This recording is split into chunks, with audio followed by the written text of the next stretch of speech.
જય ગૌ માતા, જય ગૌ માતા. અત્યારે જોરદાર ચાલી રહ્યું છે ઇન્ડિયન ટેટસ શો, કાંકરેજ વત્તા ગીર ગાય.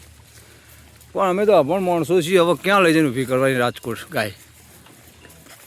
કે ભાઈ અમારા કરતા હડતા હતા દશરથભાઈ પોર, જયરામભાઈ થલતેજ. એમને 5 મિટિંગો કરી, 10 મિટિંગો કરી. ઠેઠ રાજકોટથી મોડીને ઠેઠ જૂના કચ્છમાં છેલ્લું શેવાળા ગામડો હતા ત્યાં સુધી હંદો પહોંચાડ્યો કે ભાઈ રાજકોટ ઇન્ડિયન ટેટસ શોમાં ગાય કાંકરેજ લઈને આવી, સારામાં સારું પશુ.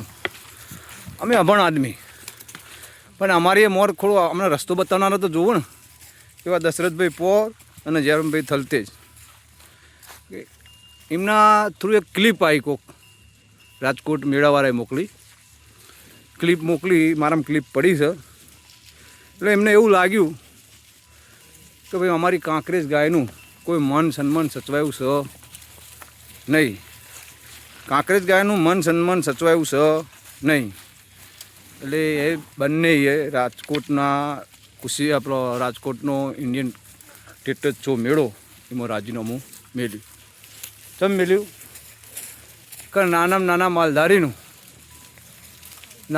માલધારીનું ગાયનું કોઈ વખત થા નહીં.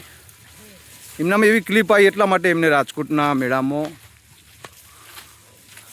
રાજીનામું મેળવ્યું છે. એટલે ગુજરાતના તમામ માલધારીને એવું કહેવું છે, ભાઈ જાઓ તો આગળ સંપર્ક કરીને જાજો, નકર તમારો અને તમારી ગાયનો કોઈ વખત થા નહીં રાજકોટ મેળાની અંદર. અમને પડી જાવું જ ના જુઓ 100% તો કાંકરેજ ગાય લઈ રાજકોટ મેળાની અંદર.